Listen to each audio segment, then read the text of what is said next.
A madrugada que mudaria tudo começou como qualquer outra. Manuel Pereira, 62 anos, acordou com o peito queimando. Não era a primeira vez. Aquele formigamento nos braços, aquela sensação de peso no pulmão, já tinha visitado seus sonos antes. Mas desta vez era diferente. O quarto escuro da casa em Vila Mariana, São Paulo, girava lentamente enquanto ele procurava manter a calma. Sua mão tremendo ao apanhar o telefone, digitando o número que conhecia de cor. A ambulância chegou em 15 minutos, infarto agudo do miocárdio. Aquelas palavras saíram da boca do cardiologista como uma sentença, ecoando nos corredores do Hospital das Clínicas, enquanto Manuel desmaiava na maca. Quando acordou, tudo era branco e frio.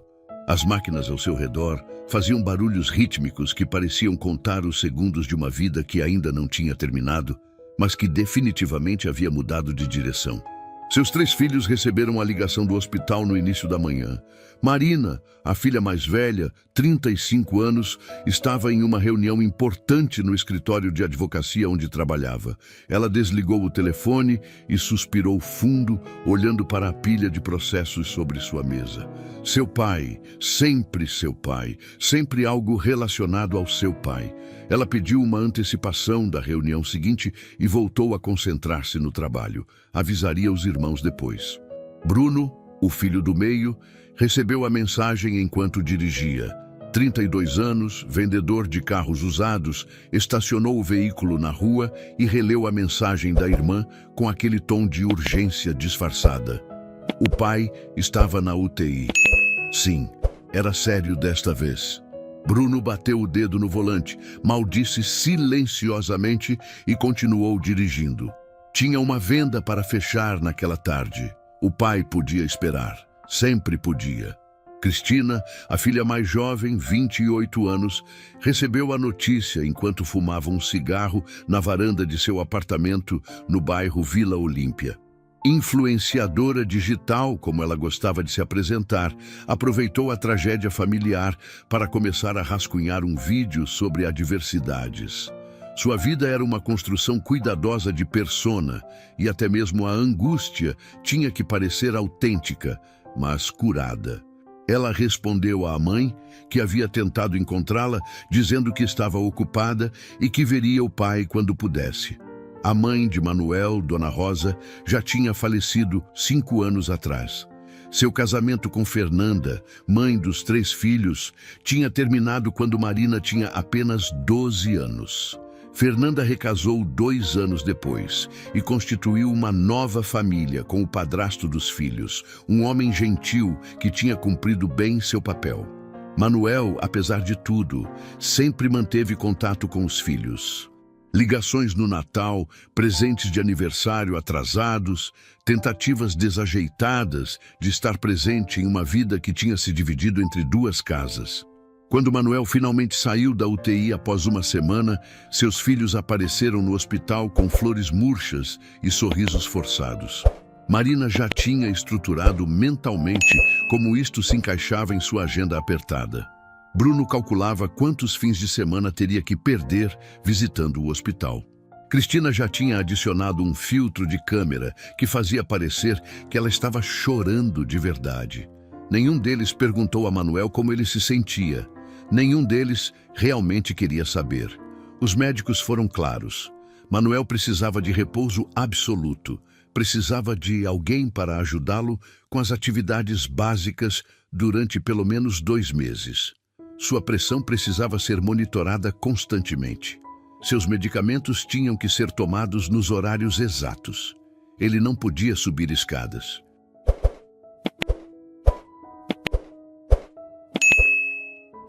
Não podia dirigir. Não podia estar sozinho por longos períodos. Ele precisava de alguém. Aquela palavra flutuava no ar como uma nuvem pesada. Marina ofereceu-se para encontrar uma cuidadora. Não para cuidar dela mesma, mas para resolver a situação. Ela tinha contatos, conhecia alguém que conhecia alguém. A vida dela era feita de conexões e soluções pragmáticas. O cuidado, para ela, era uma questão de recursos bem alocados e responsabilidades bem delegadas. Ela encontrou uma mulher, Dona Edna, que cobrava R$ 2.000 por mês. Cara, mas confiável, no mínimo. Manuel saiu do hospital em uma sexta-feira à tarde. Seus filhos não conseguiram se reunir para buscá-lo. Marina estava em audiência. Bruno tinha uma venda que não podia perder. Cristina dormia. Ele voltou para casa em um Uber, segurando uma sacola com seus medicamentos, com as mãos fracas e tremendo ligeiramente. A casa em Vila Mariana, que ele tinha comprado há 20 anos com seu trabalho como engenheiro civil, agora parecia estranha, vazia. As paredes conhecidas agora continham um espelho de uma vida que já não era mais sua. Ele subiu lentamente os degraus até seu quarto, sentou-se na beira da cama e chorou silenciosamente. Não porque tinha tido um infarto, mas porque naquele momento, cercado por paredes que conhecia, cercado por uma vida que tinha construído, ele nunca tinha se sentido tão sozinho. Na segunda-feira, Dona Edna chegou pontualmente às 7 da manhã. Ela tinha 55 anos, rosto marcado pelo trabalho de uma vida inteira, um sorriso que parecia cansado, mas genuíno. Manuel a recebeu na cozinha. Ela colocou sua bolsa de pano sobre a mesa e começou a examinar a casa mentalmente, calculando como tudo funcionaria dali em diante. Naquela mesma manhã, Marina ligou para Manuel, não para saber como ele estava, para informar que não poderia visitá-lo durante os próximos 3 meses, porque tinha um projeto importante no escritório, que Dona Edna tinha tudo sob controle, que ele deveria ligar se necessário, mas que preferia que ele evitasse ligações durante o expediente dela. Bruno mandou uma mensagem no WhatsApp. Pai, fico feliz que você esteja bem. Abs. Cristina postou uma foto segurando a mão de Manuel com a legenda: Tempo em família é ouro, que o universo nos abençoe. A foto tinha sido tirada durante 5 minutos na semana anterior. Naquele momento, enquanto Dona Edna arrumava a cozinha e Manuel observava de longe, algo começou a se quebrar dentro dele. Não seu coração fisicamente, mas algo mais profundo. A ilusão de que seus filhos o amavam tinha se desintegrado com a mesma rapidez com que o colesterol tinha obstruído suas artérias. Mas a vida, apesar de tudo, seguia em frente. E com ela viria uma série de encontros que ninguém esperava. Uma série de momentos que revelariam que nem sempre quem nos ama é aquele que nos gerou. Às vezes, é exatamente quem menos esperamos. Dona Edna acordava às 5 da manhã. Era um hábito adquirido em 40 anos de trabalho doméstico, em 10 casas diferentes, cuidando de pessoas que frequentemente a ignoravam, mas que precisavam dela desesperadamente. Ela começava o dia no apartamento de um cômodo, no bairro de Vila Prudente. Tomava um café rápido enquanto ouvia o rádio e pegava 2 ônibus para chegar à Vila Mariana por volta das 7 da manhã. A casa de Manuel virou sua segunda casa rapidinho. Não porque ela fosse invasiva, mas porque seu trabalho exigia presença. Ela aprendia os ritmos de uma nova vida como um músico aprendia uma nova partitura. Acordava Manuel, trocava seu pijama pela roupa do dia, preparava seus medicamentos em pequenos recipientes organizados por cores. Almoço morno que comia ao lado dele, porque comer sozinho amplificava sua tristeza. Limpeza da casa enquanto ele descansava. Conversa fiada à noite, enquanto a televisão tocava de fundo. Manuel tinha passado 30 anos em um casamento que não funcionava. Tinha dedicado 20 anos à sua carreira de engenheiro, projetando prédios que outras pessoas desfrutavam. Tinha passado 15 anos tentando ser um bom pai, apesar de estar longe, apesar dos ajustes, apesar da dor de uma vida dividida. E agora, aos 62 anos, enfrentava uma nova realidade. Seus filhos tinham suas próprias vidas, suas próprias prioridades, e ele não era mais uma parte importante delas. Na primeira semana de Dona Edna, Manuel recebeu uma ligação de Bruno. Seu filho estava bem? Sim. Comendo bem? Sim. Tomando os medicamentos? Sim. Tudo certo então. Abraços. Tchau. Aquela conversa de 5 minutos era o suficiente para fazer Bruno se sentir um bom filho, uma criança responsável que estava verificando se seu pai estava bem. Manuel desligou o telefone e olhou para Dona Edna, que estava em silêncio na cozinha, fingindo não ter ouvido. Marina apareceu na segunda semana, uma visita rápida no final da tarde, quando ela saía de uma reunião. Ela trouxe um presente. Um frasco de mel importado. Mel. Como se o coração do seu pai pudesse ser aquecido com mel. Ela conversou sobre a série que estava assistindo, sobre um julgamento que tinha ganho, sobre seus planos para as férias. Nada disso tinha a ver com Manuel. Nada disso permitia que ele entrasse em seu mundo. Ela saiu 1 hora depois, cansada, olhando seu relógio constantemente. Cristina nunca apareceu. Ela mandava mensagens ocasionalmente. Oi, pai. Tudo bem? Te amo. Mensagens que levavam 2 segundos para digitar, mas que exigiam uma resposta emotiva completa dele. Manuel aprendia a responder da maneira esperada. Tudo bem, filha. Sinto saudade. Beijo grande. Ele aprendia a ser pequeno o suficiente para caber em uma mensagem de WhatsApp.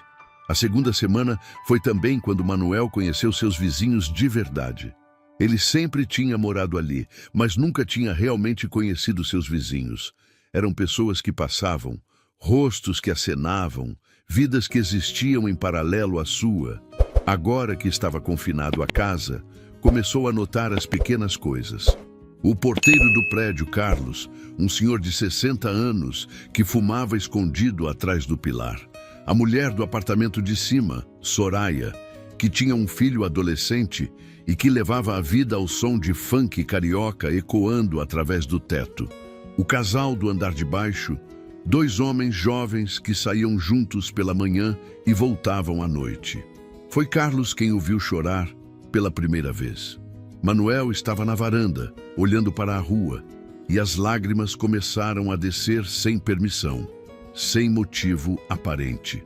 Apenas aquela sensação generalizada de que sua vida tinha se tornado pequena demais para contê-lo. Carlos subiu as escadas, trazendo um café que Manuel não pediu, e sentou ao seu lado em silêncio durante 10 minutos. Quando saiu, ele apenas apertou seu ombro. Na terceira semana, Dona Edna preparou uma sobremesa especial. Um pudim de leite condensado que sua mãe tinha ensinado a fazer. Ela colocou na mesa com um sorriso pequeno, como quem compartilha um segredo. Manuel comeu em silêncio, e quando terminou, seus olhos estavam vermelhos. Dona Edna recolheu o prato e não comentou nada. Ela sabia que existem momentos em que as palavras machucam mais do que ajudam. Naquela mesma semana, Manuel decidiu chamar seus filhos para conversarem. Havia preparado mentalmente o que diria. Não seria uma acusação. Seria uma conversa de coração para coração. Ele ligou para Marina primeiro. Ela estava saindo de uma reunião importante e o chamaria depois. Nunca chamou. Mandou uma mensagem. Pai, tudo bem agora? Estou muito ocupada esses dias, mas prometo ligar no fim de semana. O fim de semana passou sem ligação. Bruno respondeu mais rápido. Seu filho tinha um coração mais aberto, mas também tinha uma vida mais caótica. Vendas que falhavam, relacionamentos que não funcionavam, crises financeiras que o consumiam. Manuel ouviu sobre tudo isto em um monólogo de 10 minutos, enquanto Bruno desabafava sobre seus problemas. Manuel esqueceu de dizer o que tinha planejado falar, simplesmente ouviu. Quando Bruno perguntou como ele estava, sua pergunta tinha chegado cansada, e Manuel apenas disse que estava bem. Não valia a pena sobrecarregar seu filho com seus sentimentos. Cristina não atendeu. Ele tentou 3 vezes em diferentes horários. Finalmente, 3 dias depois, ela mandou uma mensagem. Pai, desculpa, estava em um retiro de bem-estar. Como você está? Manuel respondeu que estava bem, que queria vê-la em breve. Ela respondeu, claro, logo vou aí, te amo muito. A visita nunca aconteceu. Na 4ª semana, Manuel acordou com uma dor aguda no peito. Seu coração começou a bater acelerado e ele gritou por Dona Edna. Ela correu de sua roupinha de dormir, já velha e desgastada, e imediatamente ligou para a ambulância. Ela o colocou deitado na cama enquanto aguardava, falando calmamente: "Fica tranquilo, vai ficar tudo bem, já está vindo a ambulância." Ela segurou sua mão durante todo o trajeto para o hospital. Os médicos disseram que não era outro infarto, era ansiedade. Era o corpo expressando em sintomas físicos o que a mente não conseguia processar: estresse, solidão, o peso de uma vida que não conseguia mais suportar. Prescrição de calmante, recomendação de terapia, sugestão de que talvez ele precisasse de algo mais que medicamentos. Quando voltou para casa, Dona Edna o ajudou a subir os degraus, passo a passo. Manuel se sentou na cama e observou essa mulher que ele mal conhecia uma semana atrás, que agora cuidava dele com mais dedicação do que seus próprios filhos. "Dona Edna", ele começou, "por que você faz isto? Por que você se importa?" Ela se virou, ainda ajustando os travesseiros. "Senhor Manuel, eu tenho um filho, ele é médico em Salvador. Ele liga para mim no domingo. Uma ligação. 10 minutos de: 'Oi mãe, tudo bem?' 'Tudo bem, filho, e você?' É isto. Mas quando eu fico doente, quando eu tenho um problema, ele não vem. Ele envia dinheiro para eu ir a um médico privado. Quer saber por quê? Porque ele tem sua vida. Seus filhos têm suas vidas. Isto é normal. Mas isto não significa que você não merece cuidado. Isto não significa que você não merece atenção. Você merece. Todo mundo merece." Aquelas palavras foram como um alento, não uma solução, mas uma validação. Uma pessoa que não era obrigada a estar ali o reconhecia como alguém que valia a pena cuidar. Na noite seguinte, Carlos, o porteiro, trouxe uma série de plantas para a varanda de Manuel. Ele as colocou em volta da poltrona, criando uma pequena floresta urbana. "Plantas fazem bem para o coração", disse Carlos, e não era uma piada científica. Era verdade emocional pura. Soraya, a mulher do apartamento de cima, mandou um bolo caseiro pelo elevador, sem motivo. Apenas um bolo de chocolate que ela tinha feito e que tinha um bilhete: "Para o seu coração ficar mais doce, Soraya." Manuel começava a entender algo que levou uma vida inteira para aprender: que a família não é apenas aquela que compartilha seu sangue, que o amor não é apenas aquele que nasce de uma obrigação biológica, que às vezes as pessoas que menos esperamos se tornam aquelas que mais nos importam. A quinta semana marca um ponto de virada silencioso. Manuel acordava cada dia com uma sensação diferente. Não mais aquele vazio asfixiante que o tinha consumido após sair do hospital. Havia algo novo sendo tecido, lentamente, quase imperceptivelmente, nos interstícios de sua solidão. Dona Edna já não era apenas a cuidadora que sua filha tinha contratado. Era uma constante. Uma presença que transformava a casa de um museu de uma vida passada em um espaço onde coisas estavam acontecendo, onde pequenas alegrias nasciam dos detalhes simples. Naquela manhã específica, Manuel acordou sem o formigamento nos braços que o perseguia cada madrugada. Dona Edna já tinha preparado o café da manhã. Pão francês trazido de uma padaria no bairro que ela tinha descoberto. Queijo meia cura, melancia cortada em pequenos cubos. Ela tinha um caderno onde anotava seus gostos, suas alergias, seus humores. O doce de memória construído dia após dia, feito de observação cuidadosa e silenciosa. "Hoje você vai conversar", disse Dona Edna, servindo o café em uma xícara que tinha pequenas flores azuis. "Você vai me contar sobre sua vida, de verdade." Manuel olhou para ela, surpreso. "Eu já contei. Sou engenheiro. Construí alguns prédios importantes. Tenho 3 filhos. Casei e descasei." "Não. Você contou fatos. Você não contou sobre você. São coisas diferentes." E assim começou uma série de conversas que mudaria a maneira como Manuel entendia sua própria existência. Cada dia, enquanto Dona Edna limpava a casa ou preparava as refeições, ele falava sobre seus medos, sobre seus arrependimentos, sobre o rapaz que tinha amado na faculdade e com quem tinha mantido silêncio por 50 anos, sobre como tinha escolhido segurança em vez de felicidade em seu casamento, sobre como tinha tentado ser bom pai através de presentes e ligações tristes em vez de presença real. Dona Edna ouvia, às vezes comentava, às vezes apenas assentia com a cabeça. Ela tinha uma sabedoria que não vinha de livros, mas da experiência de ter vivido uma vida comum, conectada, observadora. Foi naquela semana que Marina apareceu sem avisar. Ela saiu do elevador carrancuda, olhando seu telefone, e encontrou Manuel na varanda cercado por suas plantas novas, conversando animadamente com Carlos, que tinha vindo tomar um café com ele. Pai? Ela interrompeu a conversa com seu tom de profissional ocupada. Eu queria conversar com você sobre sua situação, sobre os custos com a cuidadora. Manuel se virou lentamente. Carlos, com a sensibilidade de alguém que conhece o território social das vulnerabilidades, se desculpou e saiu discretamente. Qual é o problema? Perguntou Manuel. Dona Edna custa R$ 2.000 por mês. Você não tem mais aquele salário de quando estava trabalhando. Sua aposentadoria não cobre os custos desta casa, mais os gastos médicos. Eu conversei com seus irmãos.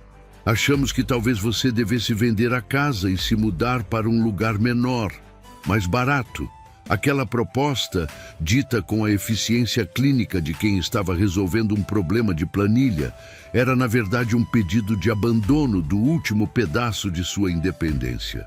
Manuel sentiu aquela dor no peito novamente, mas desta vez era claramente psicológica.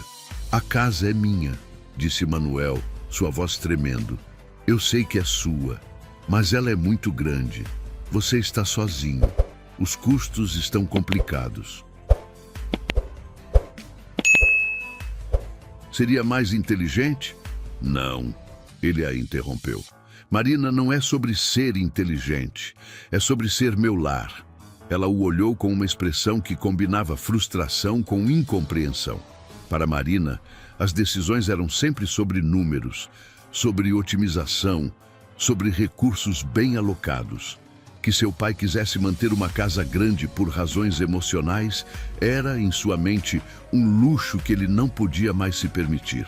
Vou pagar a diferença, continuou Manuel. Eu vou encontrar maneiras de cobrir os custos. Como? Pai, você está com 62 anos, teve um infarto e está em reabilitação, não pode trabalhar. Vou encontrar. Marina deixou a conversa ali, vendo que seu pai era teimoso demais para a razão naquela manhã. Ela saiu, deixando um silêncio pesado atrás dela. Dona Edna apareceu na varanda 10 minutos depois, fingindo que tinha algo para fazer ali. Mas, na verdade, estava checando se Manuel estava bem. Ela quer que eu venda minha casa, disse Manuel, olhando para a rua lá embaixo. E você quer vender? Não. Então você não vende. Dona Edna se sentou ao seu lado. Senhor Manuel, sua filha está preocupada com você, mas do jeito dela. Do jeito dela de amar é resolver problemas. Nem tudo que precisa de solução precisa ser resolvido tão rápido assim. Naquela mesma semana, Bruno apareceu. Ele chegou em um carro que não tinha. Um carro emprestado de um amigo para impressionar seu pai, ou talvez de um cliente. Com Bruno, era sempre difícil saber onde começava a realidade e onde começava a construção necessária para sua própria autossuperação. Ele trouxe uma caixa de cervejas importadas e conversou sobre futebol, sobre política, sobre qualquer coisa que não fosse pessoal. Mas quando estava indo embora, ele sussurrou para seu pai. Pai, eu estou uma bagunça. Tenho dívidas. O relacionamento acabou. Eu não deveria estar reclamando com você que está doente, mas... E ali estava, o momento onde Bruno se permitia ser vulnerável, onde ele finalmente parava de performar e era real. Você quer conversar sobre isto? Perguntou Manuel. Não, eu não sei como sair disso. Manuel o abraçou. Pela primeira vez em muitos anos, seu filho se permitiu ser abraçado por seu pai como alguém que estava quebrado e que precisava de conserto. Não de dinheiro, não de soluções, de presença.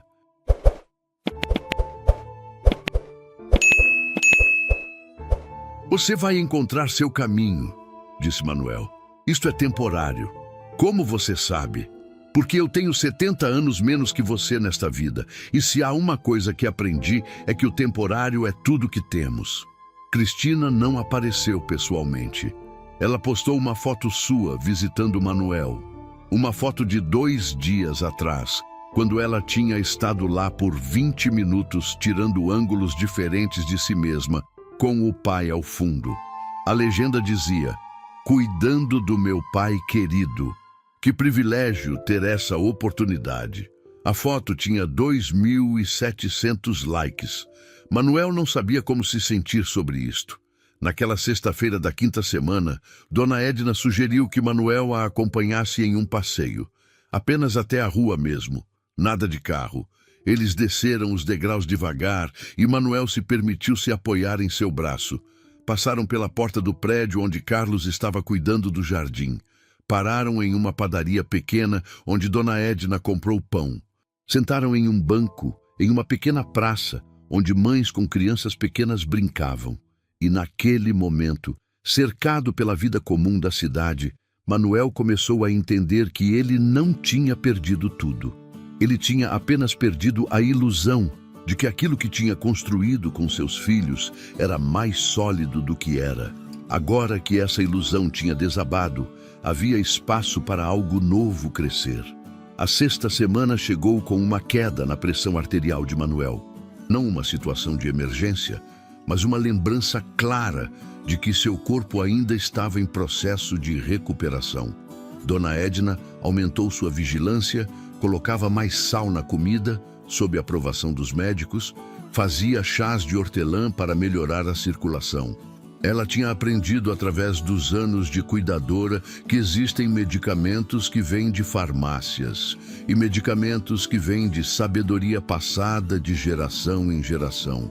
Naquela segunda-feira, Manuel acordou e Dona Edna não estava lá. Não para trabalhar, ela faltava em 3 anos. Ele verificou seu telefone. Uma mensagem. "Senhor Manuel, minha mãe está no hospital. Preciso ficar com ela hoje.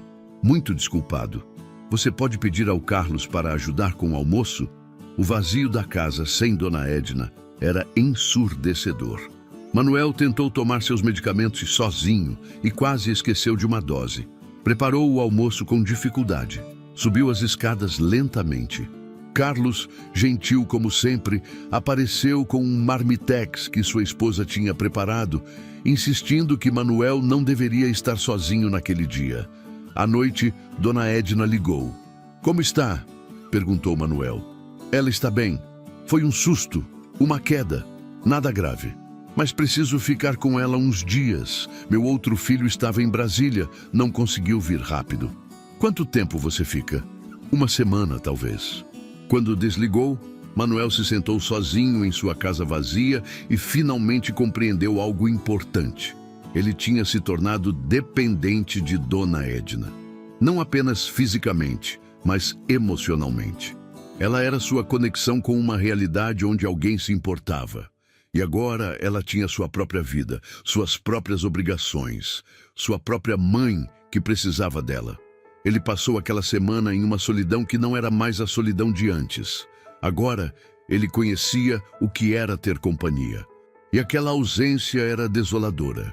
Carlos cuidou dele durante os dias, trazia comida, passava para conversar. No fim de semana, Soraya desceu com seu filho adolescente, Túlio, que ajudou Manuel a limpar a casa.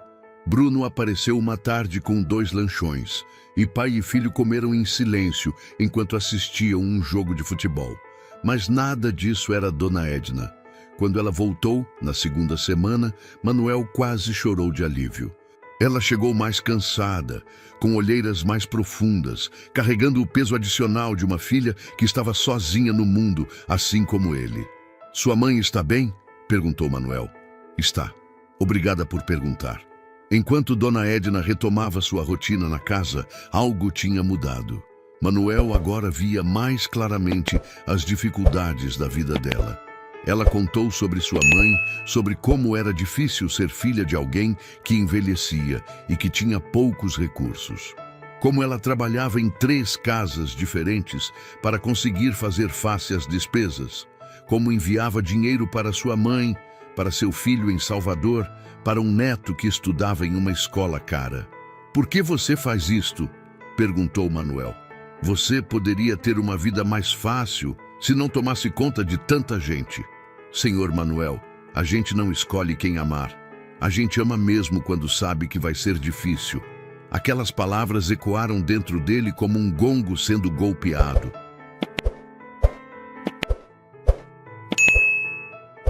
Ele pensou em seus filhos. Ele os amava, mesmo sabendo que não o amavam da mesma forma. Mas havia diferença entre amar uma pessoa e ser abusado por aquele amor. Havia diferença entre dar e se sacrificar até desaparecer. Naquela semana, Manuel tomou uma decisão. Ele chamou Dona Edna e fez uma proposta. "Eu quero te pagar mais, não pelos dias aqui, mas para que você tenha uma vida melhor, para que você possa trabalhar menos em outras casas e estar menos cansada." "Senhor, eu não posso aceitar isto. Você já paga bem." "Sim, você pode aceitar, porque isto não é caridade, é reciprocidade. Você me dá algo que meus filhos não conseguem dar. Eu dou algo que você precisa. Isto é justo." Dona Edna chorou silenciosamente e Manuel finalmente entendeu que o choro não era sinal de fraqueza. Era sinal de que alguém tinha reconhecido sua humanidade. Naquele mês, as coisas começaram a mudar de maneiras pequenas, mas significativas. Manuel começou a consultar um terapeuta uma vez por semana. Um homem jovem, talvez com 35 anos, que tinha uma forma calma e não julgadora de ouvir. Seu consultório ficava a 3 quadras dali, o que significava que Manuel podia caminhar até lá. Aquele trajeto se tornou um ritual importante, uma caminhada lenta, respiração controlada, Manuel se reencontrando com seu próprio corpo. Durante as sessões, Manuel aprendia sobre culpa, sobre responsabilidade, sobre os limites entre ser um bom pai e ser um pai que sacrifica sua própria integridade emocional. Aprendia que não era sua culpa que seus filhos tinham escolhido caminhos diferentes, que ele não era responsável por suas vidas adultas, que ele podia amar sem esperar reciprocidade no mesmo nível. Na 7ª semana, Marina ligou. Desta vez não era sobre a casa. Ela tinha ganhado um caso importante. Uma vitória que a colocaria como sócia do escritório em breve. Ela queria compartilhar isto com alguém e, porque ninguém mais estava disponível, ligou para seu pai. "Parabéns, Marina", disse Manuel com sinceridade. "Isso é muito importante." "Obrigada, pai. Eu tive que trabalhar muito, sacrificar muito tempo de lazer, mas valeu a pena." Havia uma defensiva naquele comentário, como se ela estivesse se justificando para si mesma, não para ele. Manuel reconheceu aquele tom porque o conhecia bem.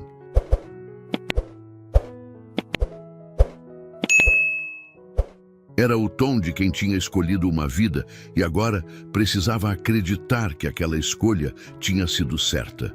"Você fez o que acreditava ser o melhor", respondeu Manuel. "Isto é tudo que qualquer um de nós pode fazer." Houve um silêncio na linha. "Pai, eu gostaria de jantar com você semana que vem. Apenas nós dois, sem pressa." Manuel olhou para Dona Edna, que estava na cozinha, fingindo não estar ouvindo a conversa. Ele viu aquele sorriso pequeno no rosto dela, o reconhecimento de que algo tinha mudado. "Eu adoraria isto", respondeu Manuel. Bruno, por sua vez, estava passando por uma transformação diferente. Ele tinha procurado ajuda para seus problemas financeiros. Um contador que conhecia o estava ajudando a sair do buraco que tinha cavado. E pela primeira vez em anos, ele estava permitindo que seu pai o visse como uma pessoa em processo de mudança, não como um fracasso permanente. Ele começou a visitar Manuel com mais frequência, e aquelas visitas se tornaram menos performáticas. Eles assistiam futebol, comiam coisas que Manuel não deveria comer, mas que Dona Edna permitia ocasionalmente, porque certa rigidez demais era também uma forma de morte. Conversavam sobre a vida. "Pai, eu sinto muito", disse Bruno uma tarde, e Manuel soube imediatamente do que ele estava falando. Sobre o quê? Sobre tudo. Sobre não estar aí quando você precisou. Sobre estar tão envolvido em meus próprios problemas que não consegui ver os seus. Bruno, você estava vivendo sua vida. Eu também estava vivendo a minha. Não podemos culpar a nós mesmos por não conseguirmos estar em dois lugares ao mesmo tempo. Mas eu sou seu filho. Eu deveria ter ajudado mais. Manuel colocou a mão sobre o ombro de seu filho. Ele havia envelhecido muito nos últimos meses. Não nos anos, mas na experiência. Havia uma profundidade em seus olhos que não estava ali antes. Bruno, você está aqui agora. Isto é o que importa. Cristina foi mais complicada. Ela apareceu no 8º fim de semana com uma série de desculpas. Ela tinha estado muito ocupada com seus compromissos. O algoritmo do Instagram tinha mudado e ela precisava se adaptar. Ela tinha assinado um contrato com uma marca de suplementos e isso consumia muito tempo.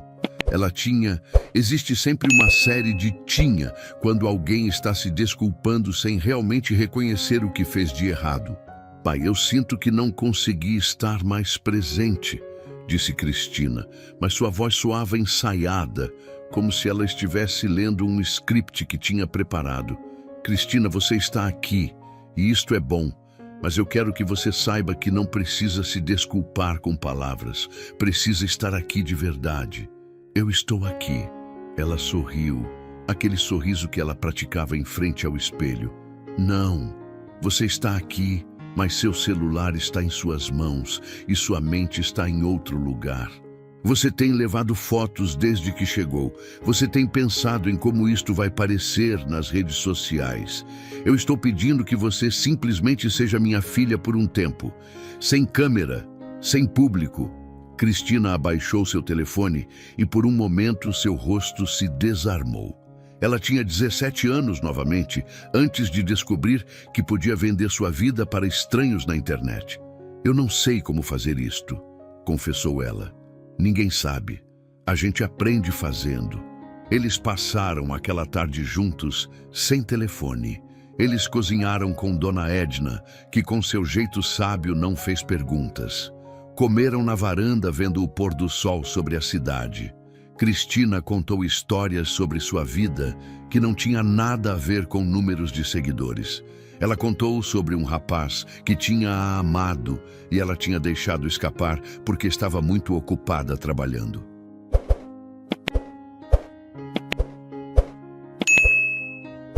Ela contou sobre a solidão que vinha com ter centenas de milhares de pessoas que a amavam, mas que a abandonariam em um segundo se ela deixasse de ser interessante.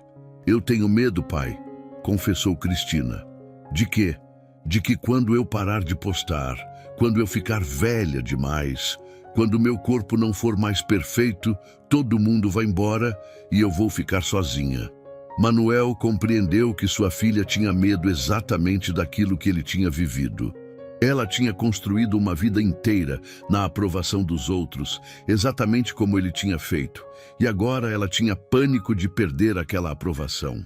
Escuta, disse Manuel, não importa o que aconteça com suas seguidoras, você tem uma família, você tem um pai que te ama, você tem 2 irmãos que cuidam de você. Você não vai estar sozinha. Cristina chorou, e desta vez era um choro real, não performático. Sua maquiagem escorreu, seu cabelo perdeu seu volume perfeito. E naquele momento, sem toda a construção, ela era apenas uma filha que tinha medo. A 9ª semana trouxe uma temperatura mais fria. O inverno de São Paulo era leve comparado ao de outras cidades, mas ainda assim as noites ficavam mais longas e mais sombrias. Manuel notou que Dona Edna chegava cada dia mais cansada. Seu filho, em Salvador, tinha tido um problema sério no trabalho. Sua mãe estava tendo problemas com os medicamentos. A vida dela continuava sendo um ato de malabarismo constante, onde cada movimento errado significava que algo mais ia cair.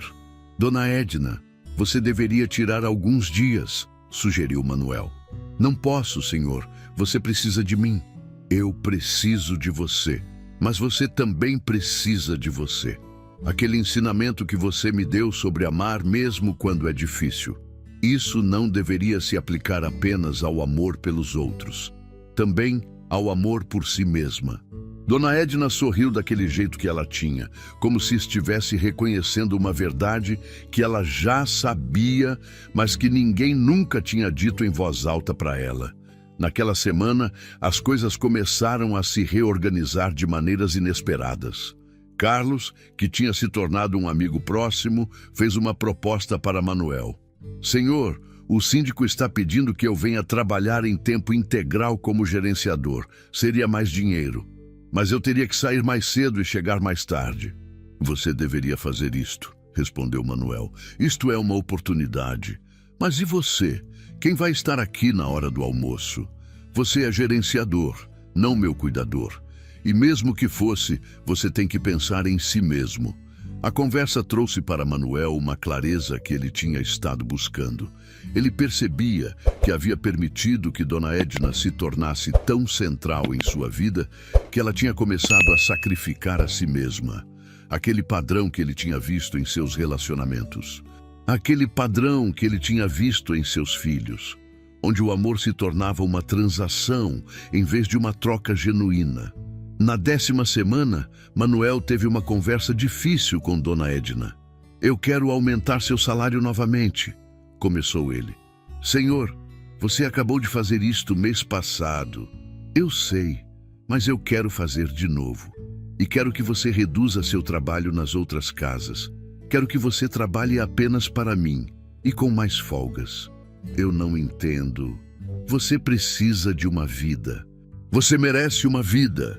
Você não pode passar seus últimos anos cuidando de outras pessoas e destruindo sua própria saúde. Isto não é amor. Isto é sacrifício. Dona Edna começou a chorar. Eu tenho responsabilidades. Sim, você tem. Mas elas não precisam consumir tudo o que você é. Manuel se levantou e foi até seu escritório. Ele voltou com papéis. Documentos que ele tinha passado semanas preparando com seu advogado. Ele havia criado um fundo para ajudar Dona Edna. Não um presente, mas um investimento na vida dela. Dinheiro que ela poderia usar para voltar a estudar se quisesse. Dinheiro para sua mãe, dinheiro para seu neto, dinheiro para que ela pudesse finalmente respirar. Eu não posso aceitar isto, disse Dona Edna, olhando para os papéis como se queimassem suas mãos. Sim, você pode, porque isto não é caridade, isto é reconhecimento. Você salvou minha vida, não apenas de um infarto, mas de uma morte lenta. Você me mostrou que ainda era possível viver. Isto tem valor. Naquela mesma semana, Manuel recebeu a ligação que mudaria tudo novamente. Papai? A voz de Marina soava diferente, mais morna, menos profissional. Eu preciso conversar com você. Eles marcaram um café em um lugar perto de seu escritório. Quando Manuel chegou, ele viu sua filha de um jeito que nunca tinha visto antes. Ela estava sem maquiagem. Seu cabelo não estava impecável. Seus ombros carregavam uma curvatura de alguém que tinha desistido de ficar reto. Eu recebi a promoção, disse Marina. Parabéns, isto é maravilhoso. Não é? Papai, eu sou sócia agora. Eu deveria estar feliz. Mas tudo o que consigo pensar é em quantas horas por semana vou ter que trabalhar. Quantos feriados vou ter que cancelar. Quantas vezes vou ter que dizer não para as poucas pessoas que ainda estão na minha vida. Ela colocou sua xícara de café sobre a mesa, mas não bebeu. Eu percebi algo vendo você com Dona Edna, com Carlos, com os vizinhos. Você construiu uma família, não a que você nasceu com, mas uma família real. E tudo que eu fiz foi correr em direção a uma carreira que me deixou sozinha. Marina, deixa eu terminar. Papai, você foi um bom pai. Você não estava ali todo dia, mas você estava. E quando você precisou de nós, nós te decepcionamos. Todos nós. Bruno estava resolvendo seus problemas. Eu estava construindo meu escritório.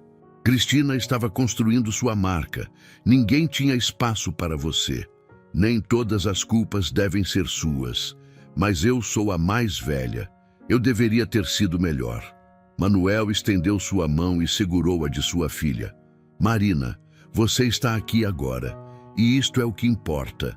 Você tem escolhas a fazer. Você pode continuar neste caminho, trabalhando cada vez mais, crescendo profissionalmente enquanto sua vida pessoal murcha. Ou você pode escolher diferente. Você pode ter uma carreira e uma vida. Não é fácil, mas é possível. Como você consegue ser tão sábio agora? Perguntou Marina, e havia genuíno espanto em sua voz. Porque eu tive que perder tudo para entender o que realmente importa. Porque alguém me mostrou que há mais de uma forma de viver. Porque eu estou velho demais para continuar cometendo os mesmos erros. Marina começou a chorar silenciosamente no café da manhã, e Manuel apenas segurou sua mão enquanto pessoas passavam por ele sem notar, perdidas em suas próprias urgências. A 11ª semana trouxe uma sensação de mudança permanente. As folhas das árvores de Vila Mariana começavam a cair mais frequentemente, marcando a transição do verão para o outono. Manuel, agora 3 meses fora do hospital, tinha recuperado uma mobilidade que seus médicos disseram que levaria mais tempo. Ele caminhava diariamente até a padaria. Descia e subia os degraus sem respirar pesadamente. Seu coração, apesar de toda a fragilidade, bombava sangue como um órgão que tinha sido dado uma segunda chance e que estava determinado a não desperdiçá-la. Naquela terça-feira, Soraya, a vizinha do apartamento acima, bateu à porta de Manuel com uma proposta inusitada. Senhor Manuel, eu estava pensando, meu Túlio tem dificuldade com matemática. Ele vai reprovar se não melhorar as notas. Você que era engenheiro, você conhece bem números, não é? Manuel a olhou surpreso. Você quer que eu dê aulas para seu filho? Se você pudesse. Ele é um bom garoto, mas números não entram na cabeça dele. Eu pagarei, claro. Não é muita coisa, mas... Soraya, eu não quero ser pago. Ela pareceu ofendida. Mas, senhor, eu faria isto porque eu quero ajudar. Porque quando você tem a oportunidade de usar seus conhecimentos para ajudar alguém, você deveria fazer isto de graça. E assim começou uma rotina nova em sua vida. Túlio chegava 3 vezes por semana, um adolescente de 16 anos com dificuldade de concentração e uma mãe que o amava, mas que trabalhava demais para estar disponível. Manuel começava as aulas pedindo que Túlio trouxesse seus problemas de matemática, mas rapidamente percebeu que o problema não era matemática, era confiança. Você acha que não consegue, disse Manuel durante a 3ª aula. E quando você acha que não consegue, seu cérebro inteiro conspira para provar que você está certo. Como você sabe disto? Perguntou Túlio. Porque eu passei minha vida inteira fazendo isto, acreditando que eu não podia fazer coisas. E a maioria das coisas que eu não consegui fazer foram porque eu acreditei que não conseguiria. As aulas se tornaram menos sobre matemática e mais sobre vida. Manuel ensinava Túlio como decompor problemas grandes em partes pequenas. Como não desistir quando algo parecia impossível. Como confiar em si mesmo, mesmo quando ninguém mais confiava. Dona Edna testemunhava aquelas aulas da cozinha, onde ela colocava água morna com limão para ambos. Ela nunca comentava nada, mas Manuel via o sorriso nos cantos de sua boca. Ela conhecia aquele trabalho. Era o trabalho de dar esperança a alguém que tinha perdido a sua. Naquela semana, Bruno apareceu com uma notícia. Pai, eu consegui um emprego novo. Deixei de vender carros. Agora estou em uma imobiliária. É mais estável, menos crise. Bruno, isto é fantástico. Mas tem mais. Eu estou namorando alguém sério. Uma mulher que conheci na imobiliária. Ela é muito legal. Sensata. Ela me ajuda a manter os pés no chão. Manuel abraçou seu filho. Ele estava vendo Bruno se reconstruir aos poucos. Aquele rapaz impulsivo e frágil estava se tornando um homem mais centrado. Eu quero que você a traga aqui. Quero conhecê-la. Você quer? Perguntou Bruno, surpreso. Claro que quero. Você é meu filho. As pessoas importantes para você são importantes para mim. Cristina, por sua vez, tinha tomado uma decisão que a assustava e, ao mesmo tempo, a libertava. Ela estava reduzindo seu número de postagens. Ela tinha conversado com seus seguidores sobre burnout, sobre pressão de redes sociais, sobre a ilusão de perfeição. A maioria tinha abandonado sua página, mas uma comunidade menor, mais genuína, permanecia. E aquele número menor de pessoas que realmente a apoiavam sem esperar que ela fosse perfeita era infinitamente mais valioso do que os milhões que queriam um produto. Papai, eu estou ganhando menos, confessou Cristina, mas estou vivendo mais. Ela começou a aparecer na casa de Manuel regularmente, sem câmera, sem produção. Ela ajudava Dona Edna na cozinha. Ela conversava com Manuel sobre a vida.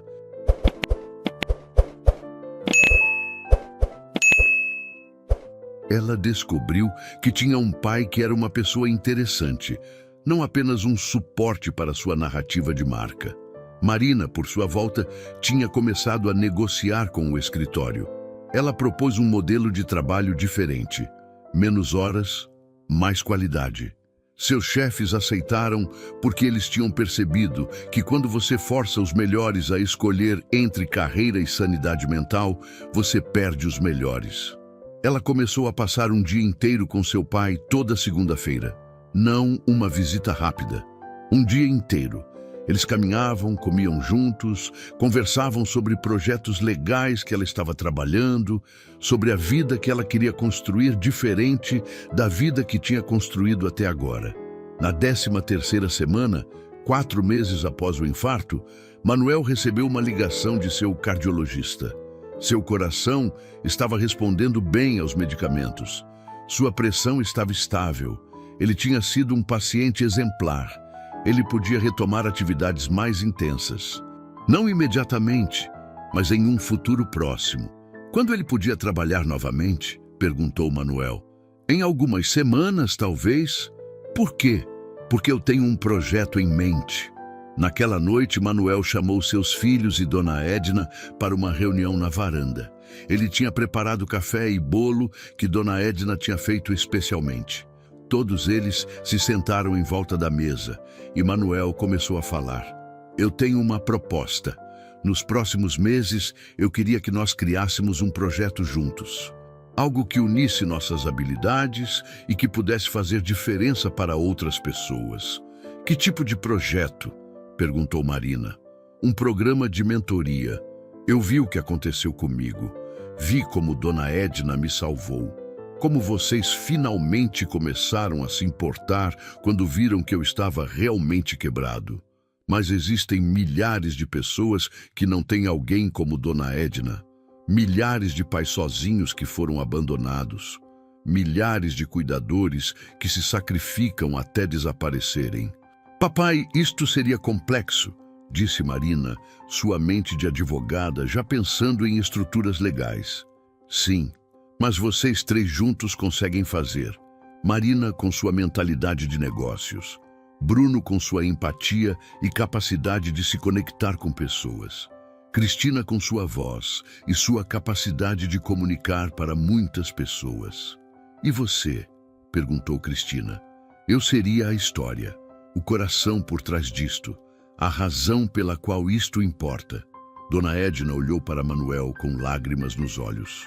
Ela sabia exatamente o que ele estava fazendo. Ele estava tomando seu sofrimento e transformando-o em propósito. Ele estava pegando nos fios da vida que tinha caído e tecendo-os em algo novo. A 15ª semana marcou o início oficial do projeto. Marina tinha criado uma estrutura legal. Bruno tinha começado a recrutar histórias de pessoas que tinham necessidades similares às de Manuel. Cristina tinha começado a documentar o processo.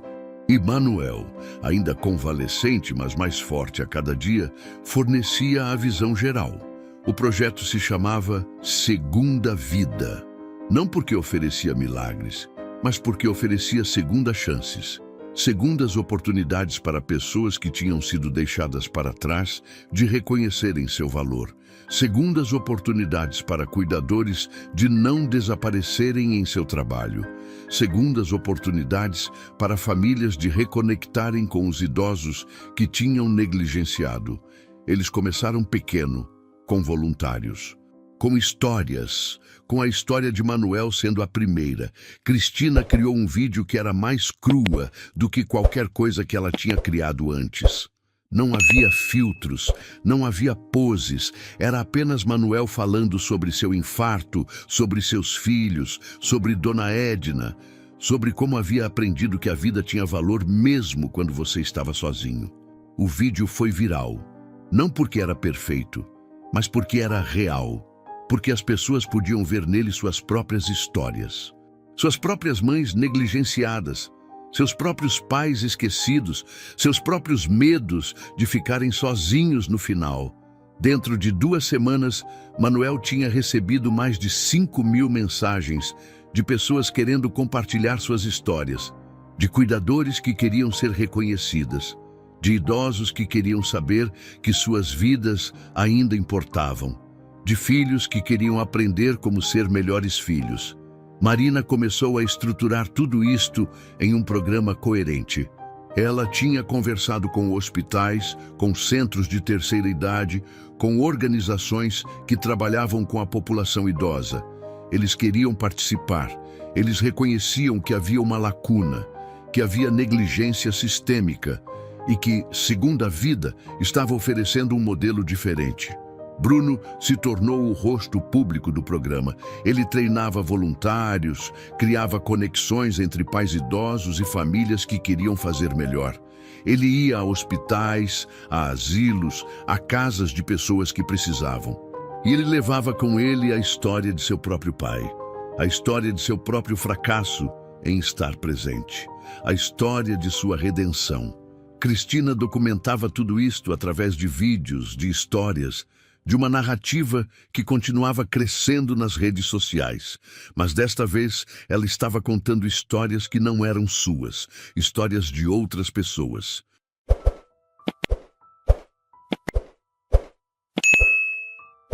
E porque ela estava genuinamente investida nestas histórias, porque ela não estava fingindo, milhões de pessoas que nunca tinham se importado com o que ela postava antes, começaram a se importar agora. Na 18ª semana, 4 meses e meio após seu infarto, Manuel retornou ao trabalho. Não como engenheiro, como diretor criativo do programa. Não era um cargo oficial, mas era seu. Ele passava seus dias em uma pequena sala que Marina tinha alugado no bairro de Pinheiros. Ele conversava com histórias de pessoas. Ele ajudava a estruturar seus traumas em narrativas de resiliência. Ele ensinava pessoas como transformar seu sofrimento em força. Dona Edna continuava a trabalhar na casa dele, mas agora com jornada reduzida. Ela havia começado a estudar. Ela queria fazer um curso de serviço social. Ela queria oficializar o trabalho que já estava fazendo de qualquer forma. Manuel a tinha ajudado a inscrever. A havia pagado a inscrição.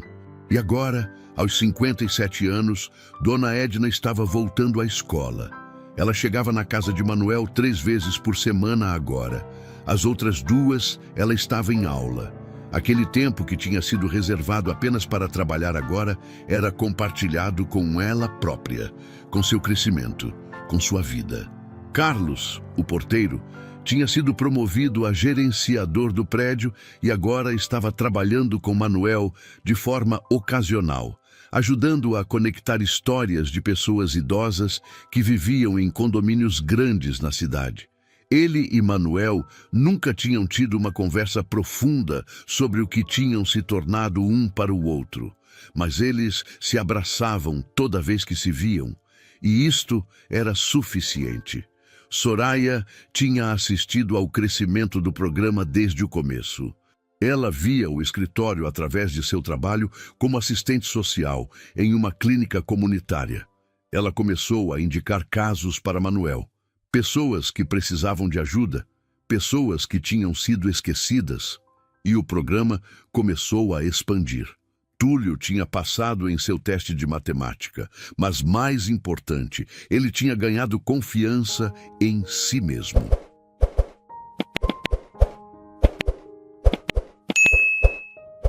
Ele tinha começado a trabalhar como voluntário do programa, visitando idosos em suas casas, ajudando-os com tarefas técnicas como usar smartphones, entender redes sociais, se conectar com seus filhos através de videochamadas.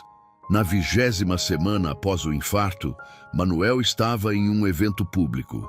O programa Segunda Vida tinha sido convidado para apresentar seu modelo em um seminário sobre envelhecimento ativo e cuidado familiar em um auditório em São Paulo. Havia psicólogos, geriatras, assistentes sociais, jornalistas. Manuel estava nervoso. Ele nunca tinha gostado de falar em público. Durante sua carreira como engenheiro, ele deixava as apresentações para seus colegas mais extrovertidos. Mas agora, aos 62 anos, em recuperação de um infarto, ele estava prestes a falar para 200 pessoas sobre a vida que tinha construído através do sofrimento. Marina estava nos bastidores, não como filha, mas como advogada do projeto. Ela tinha estruturado toda a apresentação legalmente, tinha tratado com os patrocinadores, tinha garantido que cada aspecto fosse profissional. Mas quando Manuel estava prestes a entrar, ela o abraçou. "Papai, você vai ser maravilhoso", sussurrou ela. "Você tem uma história que precisa ser contada." Bruno estava na plateia com sua namorada, Rosa, uma mulher de 30 anos que trabalhava em recursos humanos. Bruno tinha convidado Manuel para conhecê-la formalmente e Rosa tinha insistido em vir a este seminário. Ela queria entender melhor o homem que seu namorado admirava tanto. Cristina estava gravando, não para as redes sociais desta vez, mas como documentação, como arquivo, como prova de que isto tinha realmente acontecido, de que uma família tinha se reconstruído, de que o amor não era apenas uma coisa que as pessoas fingiam sentir. Era uma coisa que as pessoas faziam, através de ações, através de presença, através de compromisso. Manuel subiu ao palco, suas mãos tremiam, seu coração acelerava.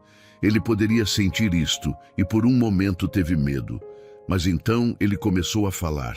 Ele contou sobre seu infarto, não como um evento dramático, mas como um ponto de virada.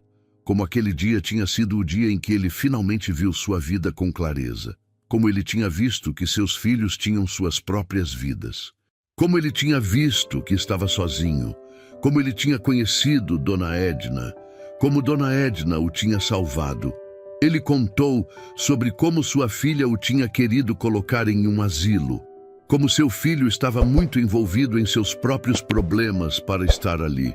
Como sua filha mais jovem tinha apenas compartilhado sua dor com estranhos para ganhar likes. Ele contou tudo isto, não com raiva, mas com compreensão, porque ele entendia agora que seus filhos tinham suas próprias questões não resolvidas, seus próprios medos, suas próprias formas de lidar com o mundo que não envolviam estar presentes. Mas ele também contou como aquele abandono tinha se transformado em algo diferente, como seus filhos tinham voltado, como eles tinham começado a fazer melhor, como eles tinham se tornado não apenas sua família de sangue, mas uma família real, uma família que fazia escolhas de estar presente. Quando ele terminou, houve um momento de silêncio, um silêncio respeitoso. Então o auditório inteiro começou a aplaudir. Não eram aplausos polidos, eram aplausos emocionados, de pessoas que tinham reconhecido suas próprias histórias em sua narrativa, de pessoas que tinham começado a chorar discretamente enquanto ouviam. Bruno foi o primeiro a se levantar, depois Rosa, depois o resto do auditório. Manuel desceu do palco e foi diretamente para seus filhos. Marina o abraçou tão forte que ele mal conseguia respirar. Bruno chorava abertamente. Cristina filmava, mas suas mãos tremiam e ela também estava chorando. "Nós te amamos, papai", disse Marina. "Nós somos melhores porque você existe." "Eu sou o que sou por causa de vocês", respondeu Manuel. "Todos vocês me ensinaram algo." A 25ª semana trouxe o verão novamente. Um ano completo havia passado, desde o ano anterior, quando Manuel estava tão sozinho em sua casa, assistindo seus filhos viverem suas vidas sem ele. Agora, naquele mesmo mês, na mesma época, ele estava em um jantar na sua casa. Não era um evento grande, era apenas sua família. Sua filha mais velha, Marina, com seu novo namorado, um homem gentil que ela tinha conhecido no trabalho. Alguém que a amava por quem ela realmente era, não por seu status ou seu sucesso. Bruno, com Rosa. Cristina, que agora tinha um namorado novo também, um rapaz que era fotógrafo e que a tinha conhecido porque ele havia fotografado um de seus vídeos mais genuínos e tinha ficado intrigado pela pessoa que havia por trás da câmera. Dona Edna estava lá também, não como cuidadora, mas como membro da família. Ela estava cozinhando. Carlos tinha vindo tomar um drink. Soraya tinha trazido alguns aperitivos que ela tinha preparado. Túlio estava ajudando a servir. O apartamento, que havia sido um local de isolamento há pouco tempo, era agora um lugar de conexão. Enquanto comiam, Manuel olhou ao redor e percebeu que nem tudo tinha ficado perfeito. Marina ainda trabalhava muito, mas agora tinha tempo para sua vida pessoal também. Bruno ainda tinha instabilidades financeiras ocasionais, mas tinha uma relação mais saudável com seu dinheiro. Cristina tinha apenas 10.000 seguidores agora, um número minúsculo comparado ao que tinha antes, mas ela dormia bem à noite. Ela tinha paz. "Papai, eu tenho uma notícia", disse Cristina durante o jantar. O programa Segunda Vida foi aceito para expandir para o Rio de Janeiro. Bruno vai coordenar lá. Eu vou fazer um documentário sobre o processo. Marina está negociando com o governo do estado para financiamento. "E você?", perguntou Manuel. "O que você vai fazer?" "Eu vou ser o coração do programa, como você sugeriu. Vou passar tempo visitando as pessoas que estamos ajudando. Vou ouvir suas histórias. Vou aprender com elas. Vou viver através delas enquanto elas vivem através do nosso programa." Manuel sentiu aquela emoção familiar em seu peito. Não sua antiga dor do infarto, mas uma emoção diferente. A emoção de saber que havia feito algo certo. De que sua vida, que havia parecido tão sem propósito naquele dia em que acordou na UTI, agora tinha significado tangível. Ele havia tocado as vidas de milhares de pessoas, e em fazer isto, ele havia mudado a vida de seus filhos também. Após o jantar, após os amigos terem ido embora, após todos terem saído, Manuel ficou na varanda com Dona Edna. Ela estava sentada ao seu lado, em silêncio. Eles não precisavam mais de palavras. Eles tinham passado por muito para precisar de explicações. "Você mudou minha vida", disse Dona Edna, mas não era uma afirmação, era uma confissão. "Não, você mudou a minha. Não é a mesma coisa. Não, não é. Mas é equivalente. Você me deu razão para viver. Eu dei você razão para sonhar. Isto é justo." Dona Edna colocou sua cabeça no ombro de Manuel. Eles ficaram ali enquanto a cidade se apagava ao seu redor. Os sons da noite em São Paulo. Os carros passando. As pessoas vivendo suas vidas. E ali naquela varanda, dois seres humanos que tinham sido descartados pela vida encontraram um ao outro e reconstruíram o que havia sido destruído. Na 28ª semana, Manuel recebeu uma carta. Não era raro agora. Ele recebia cartas constantemente.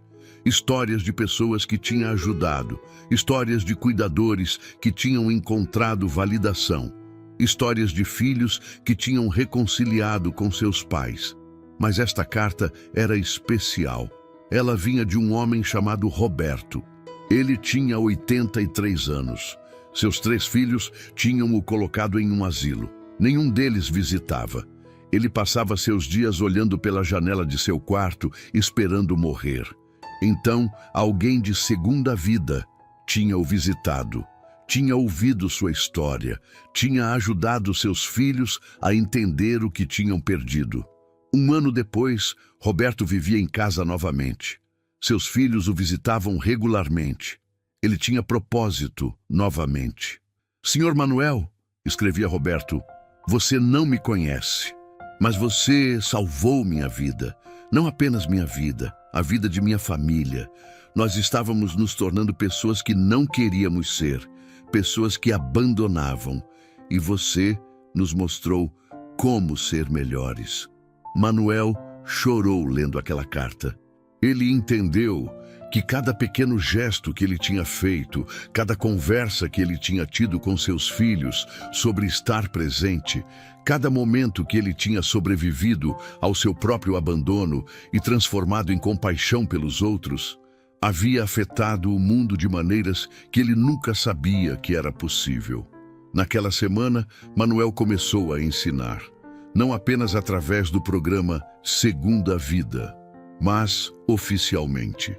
Ele se tornou professor convidado em uma universidade, ensinando um seminário sobre comunicação familiar, sobre reconciliação, sobre como consertar relacionamentos quebrados. Seus alunos eram, em sua maioria, jovens, muitos deles nos 20 ou 30 anos. Eles tinham pais distantes, eles tinham mães que estavam envelhecendo e que eles não sabiam como ajudar. Eles tinham culpa sobre não estarem presentes. E Manuel ensinava-os que a culpa era uma emoção improdutiva, que o que importava era o que eles faziam agora, o que eles escolhiam fazer neste momento. Quando você percebe que errou com alguém que ama, disse Manuel para uma sala de 30 alunos, não há 2 coisas que você pode fazer. Você pode continuar errando, ou você pode parar de errar. É uma escolha. Todo dia é uma escolha. Uma jovem levantou sua mão. Mas, professor, e se for muito tarde? E se a pessoa já tiver morrido? Manuel fez silêncio por um momento. Então você honra sua memória vivendo melhor, tratando outras pessoas da forma que você deveria ter tratado essa pessoa, garantindo que o erro que cometeu com ela não é cometido com mais ninguém. Na 30ª semana, 6 meses e meio após aquele dia em que tudo começou, Manuel estava em um hospital, não como paciente desta vez. Ele estava visitando. O programa Segunda Vida tinha conseguido ser adotado oficialmente pelo hospital onde ele tinha tido seu infarto. Agora, cada paciente que recebia uma notícia desafiadora recebia visita não apenas de médicos, mas de pessoas que tinham sobrevivido a situações similares. Manuel caminhava pelos corredores visitando pessoas. Um homem de 75 anos que tinha tido um derrame, uma mulher de 60 anos que tinha câncer, um rapaz de 40 que tinha perdido sua visão em um acidente. Ele não tinha soluções para seus problemas, mas ele tinha algo mais valioso. Ele tinha esperança. Ele tinha prova de que era possível continuar vivendo mesmo depois que o mundo tinha colapsado.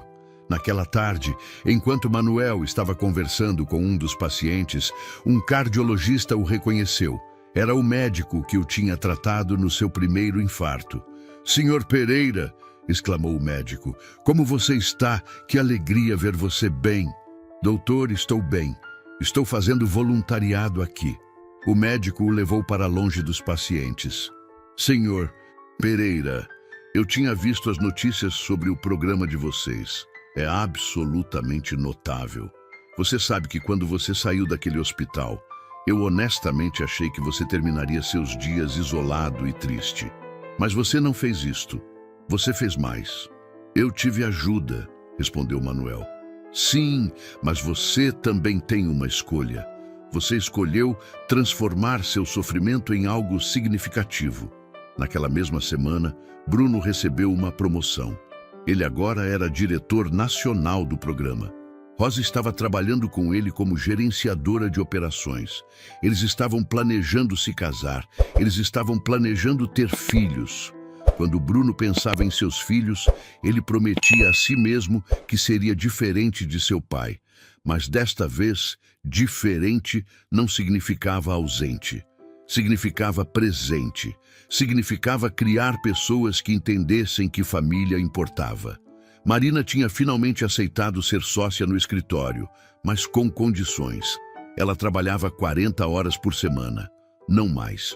Ela tinha segunda-feira para si mesma. Ela tinha bloqueado em seu calendário dia com meu pai.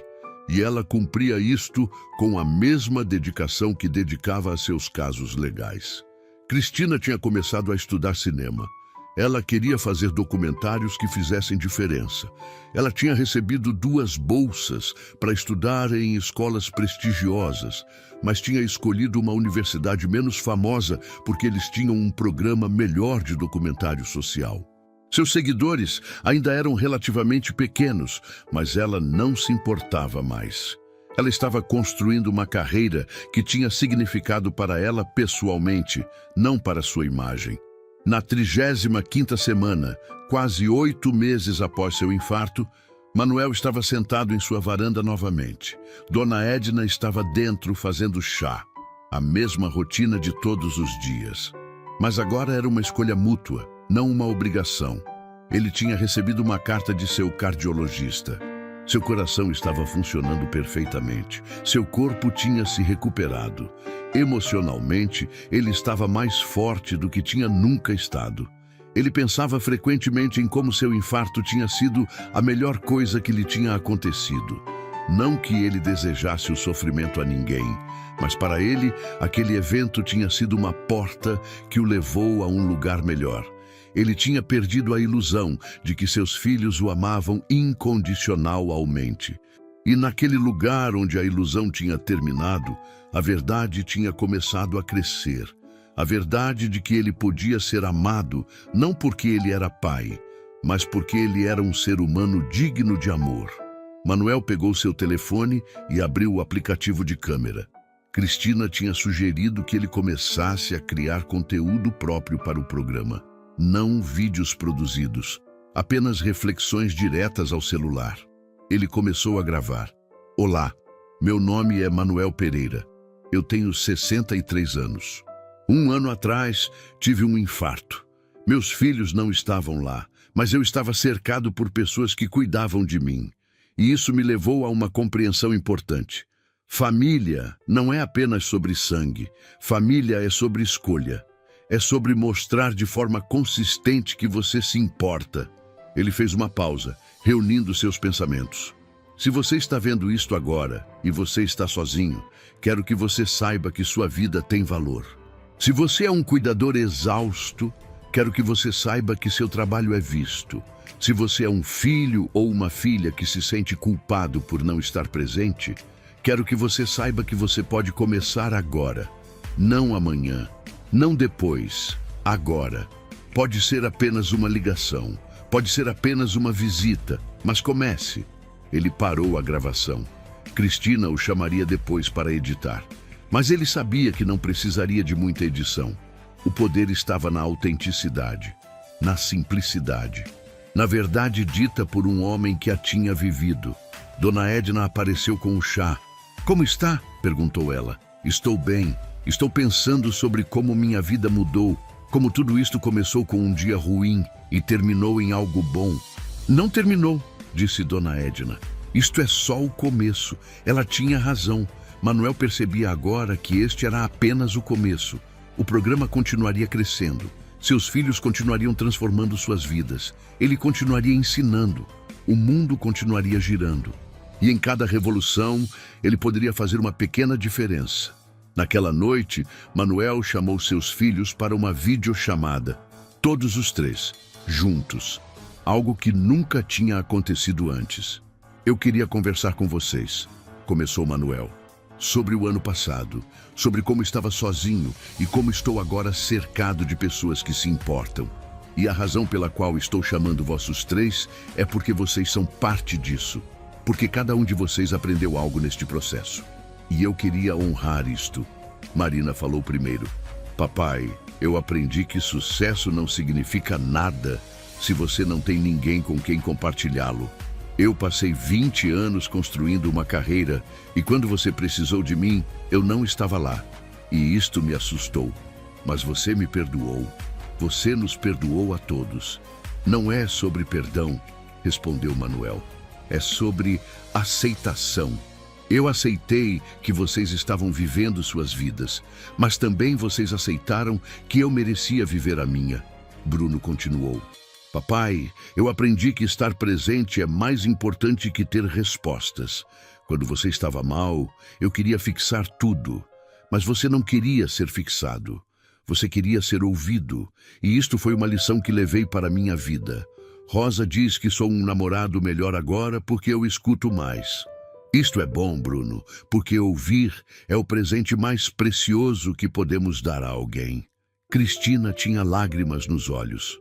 Papai, eu aprendi que perfeição é uma prisão. Eu construí uma vida inteira em volta da ilusão de que eu era perfeita. E isto me isolou. Mas quando você estava mal, e eu tinha que estar genuinamente presente em vez de estar performando, eu descobri que eu sou interessante, que as pessoas me amam não porque eu sou perfeita, mas porque eu sou real. Você sempre foi real, minha filha. Você apenas havia esquecido. Depois daquela conversa, algo mudou ainda mais. Não que tudo fosse perfeito, mas havia uma compreensão mútua. Uma aceitação de que todos eles eram pessoas imperfeitas tentando fazer o melhor que podiam. Nos meses seguintes, o programa Segunda Vida continuou a expandir. Havia agora programas em 15 estados diferentes, milhares de histórias de reconciliação, de pessoas que tinham encontrado propósito em ajudar outras pessoas, de famílias que tinham se reconstruído.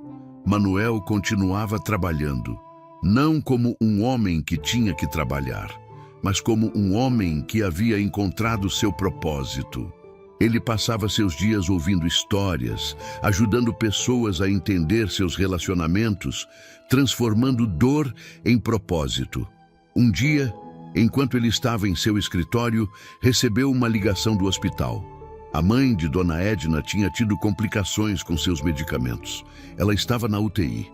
Dona Edna havia deixado a casa de Manuel e estava no hospital com sua mãe. Manuel fechou seu computador e foi para lá. Ele chegou encontrando Dona Edna desesperada, ao lado da cama de sua mãe, que dormia sob os efeitos de medicamentos. "Como você está?" perguntou Manuel. "Ela vai ficar bem", respondeu Dona Edna, mas sua voz fraca dizia o contrário. Manuel segurou sua mão. "Você não está sozinha nisto", disse ele. Quando a mãe de Dona Edna acordou, Manuel estava ali. Ele tinha trazido flores. Ele conversou com a mulher sobre sua vida, sobre como sua filha era uma mulher extraordinária, sobre como ele a admirava. Naquela conversa simples, Dona Edna começou a chorar, porque pela primeira vez em sua vida, alguém estava reconhecendo o trabalho dela. Alguém estava vendo além das tarefas diárias e reconhecendo seu valor como pessoa. Aquela situação levou Manuel a uma nova iniciativa dentro do programa. Uma iniciativa especificamente dedicada aos cuidadores. Porque ele havia aprendido que se o cuidador desmorona, o inteiro sistema desmorona. Os cuidadores precisavam de cuidado também. Dona Edna deixou de trabalhar como cuidadora em casas após isto. Ela terminou seu curso de serviço social e agora era consultora do programa Segunda Vida, ajudando a treinar novos cuidadores, ajudando a estruturar os protocolos de bem-estar para aqueles que dedicavam suas vidas ao cuidado de outras pessoas. Seu filho em Salvador virou seu assistente remoto. Seu neto agora estava em uma universidade com bolsa completa. Sua mãe vivia com ela em um apartamento maior que ela havia conseguido alugar com a ajuda de Manuel. Pela primeira vez em sua vida, Dona Edna tinha segurança financeira, mas mais importante, ela tinha dignidade, ela tinha reconhecimento, ela tinha valor. Na 38ª semana, Manuel recebeu um convite. O governador do estado queria reconhecer publicamente o trabalho que ele tinha feito com Segunda Vida. Havia uma cerimônia onde ele seria homenageado. Seria coberto pela televisão. Seria um momento significativo. Manuel ficou nervoso sobre isto. Ele não gostava de atenção, mas seus filhos o encorajaram. Papai, você merece isto, disse Marina. Não por você, mas porque isto vai trazer atenção para o programa. E isto vai ajudar mais pessoas. No dia da cerimônia, Manuel estava em um auditório lotado. Havia políticos, jornalistas, pessoas influentes na cidade. E havia também as pessoas cujas vidas tinham sido tocadas pelo programa. Cuidadores, filhos que tinham se reconciliado com seus pais, pais que tinham sido resgatados do abandono. Quando o governador chamou seu nome, Manuel subiu ao palco. Ele recebeu uma placa, mas mais importante, ele recebeu o reconhecimento de que sua vida importava, que seu sofrimento tinha tido propósito. Ele olhou para a plateia e viu seus filhos. Marina estava em lágrimas. Bruno estava aplaudindo, com as mãos acima da cabeça. Cristina estava gravando, mas desta vez não era para sua marca pessoal. Era para documentar o crescimento do programa. Era para documentar a história de seu pai. Viu Dona Edna também, sentada na primeira fila, tão orgulhosa que parecia que a explodiria. Quando finalmente teve que falar, Manuel estava calmo. Obrigado, mas eu não posso aceitar este reconhecimento sozinho, porque eu não fiz isto sozinho. Minha história começou com um homem sozinho em uma UTI que achava que sua vida havia terminado. Mas minha história foi transformada por pessoas que escolheram se importar. Dona Edna Reis, uma mulher extraordinária que viu minha humanidade quando eu mesmo tinha esquecido dela. Meus filhos que aprenderam como estar presentes e todas as pessoas que estão neste auditório que dedicam suas vidas a cuidar de outras pessoas. Ele fez uma pausa. A vida é frágil, a saúde é frágil, os relacionamentos são frágeis.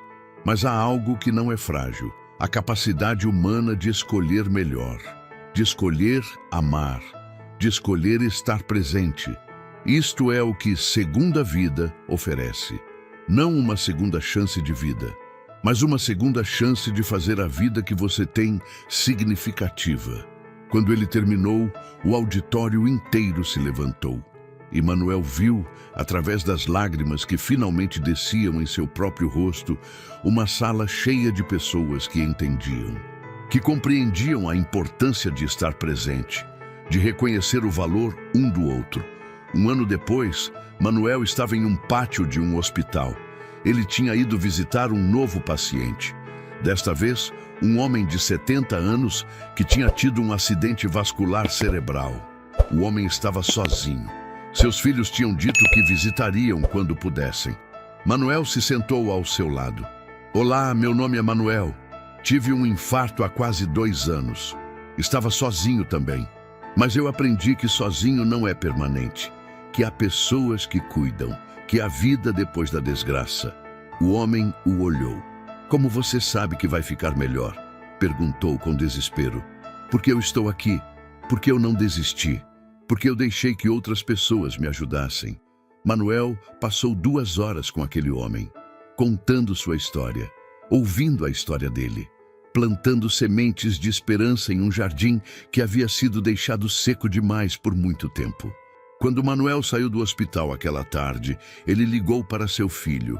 Bruno, eu estava pensando, deveria haver versões de Segunda Vida específicas para hospitais.